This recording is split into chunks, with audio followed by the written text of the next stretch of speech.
Hi, welcome to this week's Dragonblade Authors Unplugged. I'm so excited. We've got debut author Elizabeth Heights this week and Emily Royal with us. Ladies, thanks so much for taking the time to talk to us. Oh, you're very welcome. Welcome.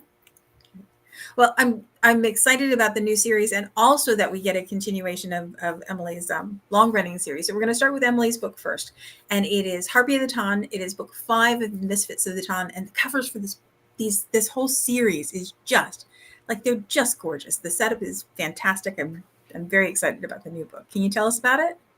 Yeah, absolutely. So it's this one is Arabella's story, or Lady Arabella. So she was like the antagonist in some of the earlier books. So she's a total witch with a capital B, I think is how you'd describe her. So she's the orphaned daughter of a Duke. So you ought to feel sorry for her, but she's a total cow.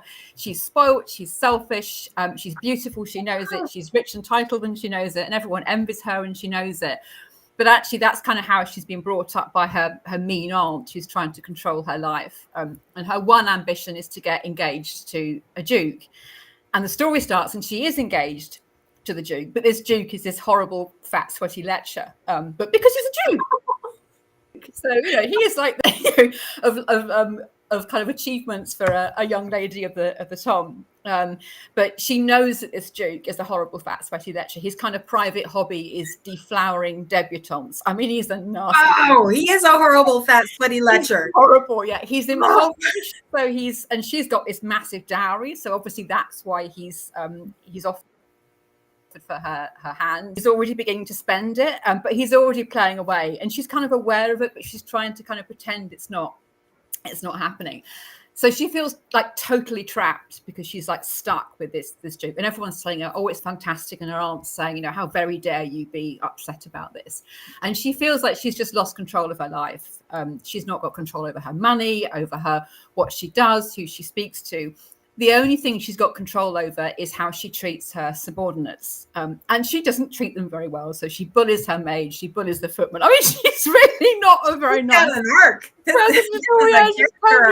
but under that, she's like deeply, deeply unhappy. And the first line of the book is when her maid says to her, oh, there's a man out in the garden, miss, and he's naked. So she kind of trots to the window. She's actually only semi-naked, just the torso, but that's enough. And she sees this like rippling torso, and she has a bit of a, I don't know if I can say it, like a Diet Coke break. Those adverts where you get the beefy man drinking the can, and then he'd like pour it all over his head, and he like swishes his head, and droplets of water go everywhere, and they all run down his muscles. And she's just like, whoa, hello, Nelly. And it's like, what have I been missing out on? But she then kind of realizes that this fat, sweaty lecher that she's engaged to is not going to give her the kind of life that this amazing gardener would. Kind of goes out and has a confrontation with the gardener. But he sees right through her. He like spots straight away what she's about, and she basically calls her out on it. And she just like has a massive fit of temper because she can't control him. Mm-hmm. So what she does in a total fit of spite is she gets the footman to throw all of his tools on the bonfire. So all of his tools, his jacket, his breeches, his wonderful book where he's got his garden designs, because that's his life ambition, the whole lot goes on the bonfire. So he is like utterly raging, and she just evicts him from the premises. So he trots off vowing revenge. Now this gardener is a chap, Lawrence Baxter. He's a widower. He's got 3 really unruly children. He's down on his luck. He's been evicted from his previous house because he couldn't afford to pay the rent. His last ditch attempt at a future was this gardening commission, and of course it's been totally destroyed by this spoiled, bratty lady. So he vows revenge, but there's nothing he can do. So he goes off back home, and his friend finds him like a ramshackle house in the village that he's living in. And then he finds out, he hears some news about this woman, this mysterious woman who gets fished out of the river, who's lost her memory, and she's got this utterly vile temper. And he's like, whoa, hang on a minute, it's this ghastly lady who's ruined my life, that I can get my own back. So he sort of figures that actually it's about time she learned a lesson in what it's like to actually work for a living, what it's like to go without.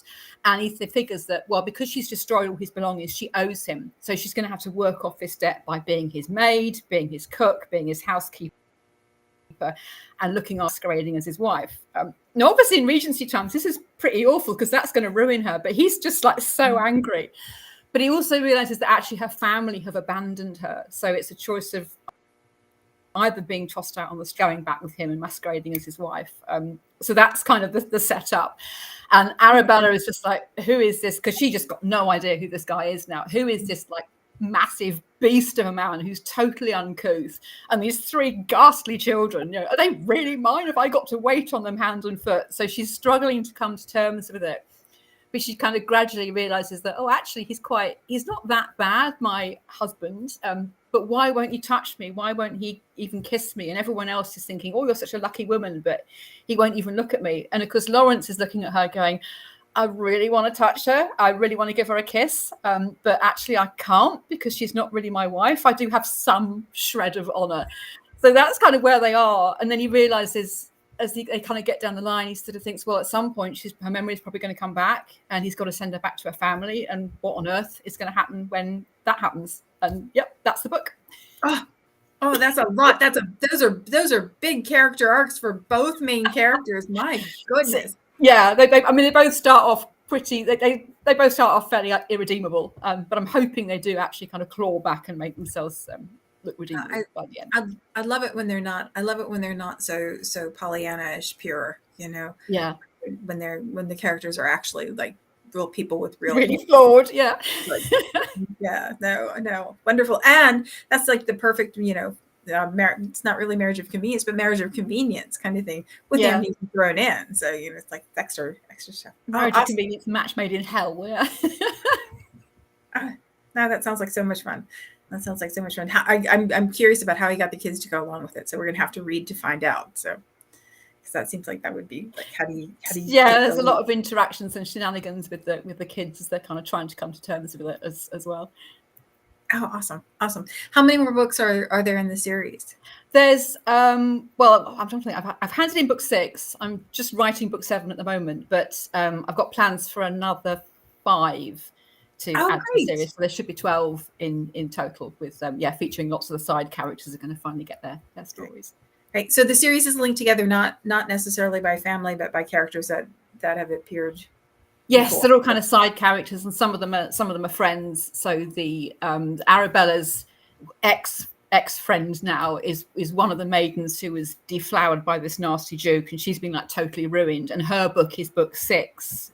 Is kind of how she finds love with somebody else. Book 4, which was before this, was Arabella was like one of the antagonists who was kind of trying to get her fingers into the Duke, who was the hero of book 4, but she failed, so she ended up with the Fat Sweaty Lecher. I kind of think this Fat Sweaty Lecher ought to go on a coffee mug or something. It feels like that. It feels like that wants some merchandising attached to it. Yes, Fat Sweaty Lecher. Yeah. Oh, well, it sounds like so much fun, and I'm so glad we get more of them. So yeah, I'm loving this series because they're all because it's Misfits. They're all just there's something kind of different to them that makes them kind of stand out. And because it's the Ton, it's not in a good way because anyone who's different just gets totally squashed. So I'm having a lot of fun with the series. Awesome. Well, so the first book that came out this week is Elizabeth's book, and it's a Dragonblade. Just forgot how to say the name. Dragonblade debut. I just have to slow it down. And it is Gambling with the Earl, and it's book 1 in the Earls of the North. Can you tell us about the book and also about the series? I love it. Yeah, sure. So it is the year is 1298, and King Edward I is on the throne. And King Edward was known as the Hammer of the Scots for the very good reason that he waged war on Scotland. And the Earls of the North, the series as a whole, takes place in those sorts of troubled, wild, quite remote borderlands. So we're in England, but we're away north, near Scotland. So for the Gambling with the Earl, we meet Kitty, the heroine, first of all. Kitty is the daughter of a titled lady, Isabella of Answick. But Isabella made quite an unfortunate marriage, and her family did not approve of her unfortunate marriage. So they didn't quite cast her out, but she was very much on the fringes. And then, unfortunately, she died. So Kitty and her younger sister were brought up by their father, who was rather feckless. And unfortunately, as time goes on and his wife's dead, and he starts drinking and he starts gambling. So all of the coin chests that were quite full when Isabella was around, they're now empty. And most things of value in the house have been sold. The only thing that remains is a bag of jewels called the Answick jewels. And Kitty is determined that these jewels will remain in the house because she wants to give them to her younger sister Rosalind for her dowry. So Kitty is effectively working like a servant. She doesn't really mind that. She doesn't want the jewels to be spent sort of fixing the roof or hiring other servants. She's just keeping them to one side for her little sister. And of course, that doesn't work. So the novel opens, their father's been at the alehouse, he's had too much to drink, he's entered into a very, very ill-advised wager, and he has lost these jewels, which is the worst thing that could have happened for Kitty. But that's, as it turns out, that's not the worst thing that could have happened, because in his state of debauchery, their father actually added Kitty's name to the wager as well. Wow. So she thinks things are bad, and then she wakes up the next day and discovers that they're even worse. So she decided overnight that she wasn't going to take this lying down. She was going to go over to the Earls' castle. She was going to demand the jewels back. And then she discovers this, and she's like, oh my gosh, I can't go and demand the jewels back because this guy owns me. Yeah. So she decides that she will disguise herself as a servant, which she will probably be able to pull off because she's been effectively working as a servant for the last few years.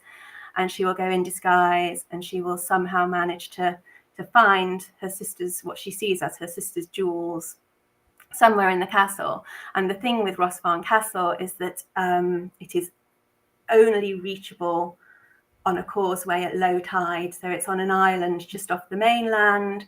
It's very wild, very desolate. It's been owned for decades by this horrible old man, the Earl of Rossfarn. There's horrible tales and gossip about him. So is it the horrible old man who owns her? No. So it's Thank his goodness. nephew. Yeah, thank goodness. Yeah, thank goodness. It's his nephew. But no one really knows who this nephew is, and they sort of assume the worst. They assume he's just going to be the same as his uncle, the same as, all the Earls of Rossfarn. They've always been horrid, nasty, lecherous, grumpy, sweaty men. So yeah, Kitty's not happy. Understandably. Yeah, as it happens, Guy, the hero of the story, is an honourable man. He was a knight fighting for King Edward, and he had quite a troubled childhood, but he found sort of fellowship and purpose with his sort of band of brothers on the battlefield. He loved life as a knight, but then he was injured, and even worse, whilst he was lying injured and sort of recuperating in hospital, his money was stolen from him. So he has been obliged to come back to Rossfarn Castle and recuperate, even though he's got no sort of fondness for the place at all. He had no fondness for his uncle. He knows that he was sort of hated and feared by all the villagers. But actually, Guy is thinking, well, this is good because I've got this horrible reputation. Everyone's going to stay away and leave me alone, and I can recuperate and I can get my strength back. No one will steal from me again once I've got my strength back. So, yeah. I love that the heroine is going to do the one, or is trying to do the one thing that he really doesn't want to have happen too. Like if he's been robbed already, and then she's her goal is to rob him again. That's a lovely attention. Exactly it. And Guy's in a really dark place, sort of mentally and literally, because Rossfarn Castle is sort of quite horrible, dark castle where there's not been any laughter, there's not been any life, there's not been any friendship. It's just been, sort of left to fester for years. And so Kitty comes and she brings with her the light, and she sort of starts teaching him how to trust. And it's a novel really about these quite wounded people opening up again and learning to trust and sort of letting in the light. But as you've just quite rightly said, Evelyn, all along Kitty is planning to steal from him, and that she's there under false pretenses. And it's that situation, isn't it, where if you don't admit to something straight away, then when do you admit to it? So yeah, obviously lots of fun and games along the way until, yeah, and it wouldn't be a spoiler to say it all ends happily ever after, I'm assuming. No, we count on that, man. We go into the story knowing we're going to get a happily ever after, so you can rip our heart out along the way. You just have to deliver at the end. I'll go with you. I want my happily ever after. That's important. Yeah. So that's book one, and during book one we meet one of Guy's friends called Otto Saranac, who is a really sort of feared knight, and he comes and takes shelter at Rossfarn Castle for one night. So we meet him, and we discover that actually he's a decent guy despite his horrible reputation, although he has quite a horrible father who also is a contender for the title of the sweaty, lecherous old man. And he actually, he tries to make a move on Kitty at one point, which is not a very nice thing for her to go through. And Otto is the hero of book two. So we hear his story in book two of Earls of the North, which comes out in January. So kind of a Band of Brothers kind of story. Yeah. Yes. Yeah. So they're all connected through friendship with each other. They're all connected through friendship. They sort of grew up together, or they trained together at the Knights Training Academy in Lindum, which I entirely made up. But yeah. Although Lindum is the old name for Lincoln, which is not too far from us. And there's a lovely castle in Lincoln, and there's a lovely story with William Marshall, and I can't quite remember the detail actually, but something very impressive happened with William Marshall at Lincoln Castle. Very inspirational place. Awesome. Well, it sounds like a great book and a great series. I'm excited for this one and for the ones that come after. We have a little bit of time left, so I thought, especially since this is the first time that Elizabeth, we've had a chance to talk with you, and I'm not sure we've talked about this before, Emily, but if we could talk a little bit about your writing process, like how you come to your story ideas. Do you plot everything out ahead of time? Do you have I know when you submit your proposals to Dragonblade, you have to have an idea of where the series is going and where the books are going. But do you do very detailed outlines for yourself, or do you just let the characters talk to you? How does the process work for you? I'm a massive plotter, so I'll have everything. I would not have guessed. I would have guessed the other. I would not have guessed that. That's so cool. I'm really obsessive about plot. There's a bit of fluidity. So if it looks like kind of 3/4 of the way through the book it's not going well, I will shift it a bit. But I do tend to plot it out in a lot of detail. But I won't kind of plot it linearly. I tend to go for the kind of angsty stuff and the conflict, and I'll sort of start with a bit of conflict and I'll work back from there in terms of kind of why did they get to that position, what's forcing them apart, what can put them back together, kind of thing. And once I've done that, I'll build out the plot around it with like very, very brief bullet points, but then I'll flesh out all the bullet points into details of the scene, and that ends up being probably about 10,000 words, the document, and then I'll turn that into a manuscript. So it's I am just a massive plotter, and particularly for a series I'll have everything all plotted out with like character maps and arcs and spider diagrams about kind of who's related to who and who's the friend of who. So I will do all that before I even start writing. Wow. If I start writing, I will veer off. I'm terrible at kind of going off at a tangent. Oh, shiny ball here, shiny ball there, and I'll end up never writing it unless I've actually plotted it. Yeah, well, that makes sense, and I think that there's something to be said, especially when we're busy with other things and your attention gets pulled away, to know exactly where you're going next, so that you don't have to kind of keep lifting the rocket the same distance every day. You can actually make progress forward. That makes sense. Well, I'm often kind of generating ideas for one book and jotting them down, plotting for another book, and writing another one. So I have to be quiet. Otherwise I'll get back into a draft. It's like, where on earth was I? And that's a lot to keep track of. What about you, Elizabeth? Are you a plotter or a pantser? So I'd say I'm a plotter, but perhaps not quite to that level of detail. So I start off with maybe a document sort of 3,000 to 4,000 words, which sort of outlines the beginning, the middle, and the end. And I know the sort of major beats of the novel and the conflict and how it's going to be resolved.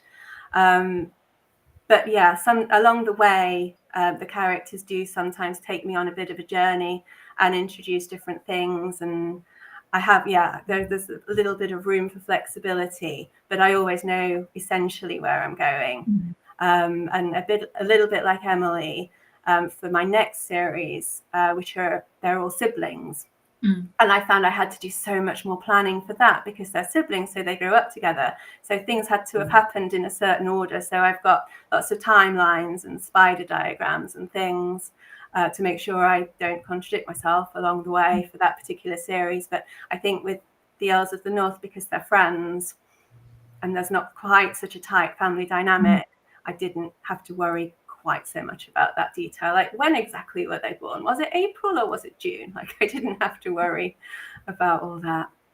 That makes Yeah, my sense. previous series was a siblings series, and it was it was a nightmare trying to make sure all the dates slotted in, because I often had scenes in one book which then were the same scene in the next book, but from a different character's point of view. So I was having to kind of go back and check that the same thing was happening, and you were getting the right points of view, and it was it was quite complicated.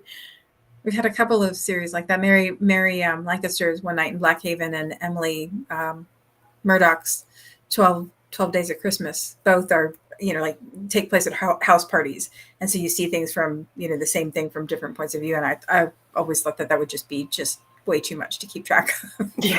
Like, where's somebody standing when this is happening? So what can they see from there? And you have to really immerse yourself into building the scene. So very cool.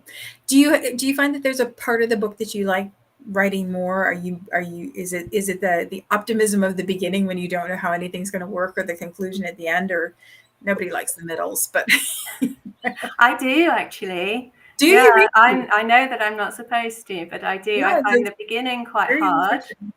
Okay, I do the whole staring at the page and it feels like sort of pulling teeth, putting the words down for the beginning. But then, I get in the flow, and I quite enjoy the middle. And then by the end, I'm like, oh yeah, well, that's done now, and I sort of have to force myself to finish. Yeah. I think that when you get everything resolved in your head and you know exactly where things are going to go, and now it's just a matter of getting the words on the page, I think that's a hard time. Because the tickly bits are done. It's like, now we just have to do the work part to get it finished. What about you, Emily? Yeah, I quite like the middle bit, because everyone talks about all the saggy middle, but I quite like it, because I think the same reason for Elizabeth. Everything's kind of set up, so you've got all the little kind of strands and the threads, and they're all set up. So you just need to kind of carry them through to the end. So I do like that. My favourite bit, I think, is the angsty scenes. So whether or not they happen at the beginning, the middle, or the end, that's when it gets like really gut wrenching. I tend to get a kind of good flow of words, whereas where it's the quieter scenes where there's not quite so much pacing, that's what I tend to just step back and just do stuff. But I find sometimes characters just, even though I've plotted something, characters will just do their own thing, and you start writing a character and it just goes off in a totally different direction, and they're completely different to how you imagine them. And I sometimes struggle with that, because then I have to redo the plot around it. But angsty emotional stuff is my favorite. That makes sense, because it kind of pulls you through. The emotion is driving the plot, so the words follow. Yeah, that makes sense. Do you have any rituals that you do before you write? Do you have to write in a certain place? Are you you're both English, I think, so I'm not sure about asking about coffee or tea, but but are there special things that you like to have when you write, or that you need to do to get in the flow? Well, I will write best first thing in the morning, so like really early, sort of 5:30. Set my alarm for 5:30, and I'm properly in the zone. And then it's tea for me first thing in the morning. I move on to coffee, but I always start with tea. And I go straight, sort of stumble into the kitchen, make myself a big mug of tea, stumble to my desk, open my laptop, and start writing. And that's when I do my best writing. Weirdly, it's when I'm still half asleep. No social media, no fiddling around with No. emails, no nothing, just right to No. the words. Just start writing, and if I can sort of get 1,000 words or so done before everyone else in the house gets up, then yeah, winning at life moment there. Yeah. And I started doing that when, because I have kids, Mhm. I have lots of other things to juggle. I have a day job, and sometimes they think that I like to travel for my day job, and I really don't, but they keep sending me to London. So yeah, lots to juggle, like a lot of people. And I thought, well, if I can get up early and I can get something done first thing in the morning, that will be really helpful, and I can always go back and edit it. But actually, it's the words that go down on the paper at those times, I often find are the ones that I read back, and I think, well, yeah, that's all right. That is. That's so good. That's so good, and it makes sense. When everybody's asleep, nobody's pulling on you. Like Exactly. not even when they're not actually doing it tangibly. I think you're still aware of where they are and what they're doing, what has to happen next, and all of those kind of things. And Exactly. second Yeah. before the day starts, then it's just yours. So awesome. What about you, Emily? I am so not a morning person. I'm a night owl, but actually, if I do manage to drag myself out of bed early in the morning, it does tend to be when I'm at my best and my most productive. But actually, like Elizabeth, when I'm kind of slightly tired and my brain is slightly fuzzy, that's when I seem to get a lot more down. Because I do tend to be a bit of a perfectionist in terms of the grammar and the phrasing and being quite pernickety. And I have to keep telling myself, this is the first draft. I'm going to be going through several rounds of edits before I actually end up submitting it. So I think it's when I'm not quite sharp. I used to, pre-COVID, I used to travel an awful lot. I was always up and down to London, so I would snatch like half an hour on the plane, an hour in the departure lounge, a couple of hours in the hotel room at night with a glass of wine, sometimes a cup of tea, but more often than not a glass of wine. And I'd get lots of bits done little and often. But pre-lockdown, I'm not traveling quite so much, so I'm having to just kind of snatch little bits and pieces. And it's just, if I've got my laptop with me, I'll just open it up, put it on my knees, and just get a bit down. You're going to get no sympathy from us complaining about having to go to London, both of you. It's just, like, I mean, I know I'm sure it's a hardship for you, but for us, it would be like a dream. So. I did like it pre-lockdown when it was just part of the routine, because I was down there probably twice a month, if not sometimes more often than that, and I got used to it, and it was just part of the routine. But I think now it's not part of the routine. It's because I'd always catch like the red eye flight, so I'd be up at like 3:30 in the morning, and I was used to it then, and I'm not used to it now. And occasionally, if I have to go down, it's a real struggle to actually get up and get out of bed. So how far ahead are you working? How many books in advance are you working? Because I know we talk about the books, and lots of times the authors come on and go, I have to remind myself of the characters' names because there's because they're so far ahead, and you love it so much when you're in it. But I think that there's something about letting it go out into the world. It kind of moves it out of your it gives it to the world and takes it away from being in the front of your mind. So how far ahead do you find yourself working on things? I think I get the book finished, I get it submitted, and then I'm straight on to the next one. So I'm now working on book 7.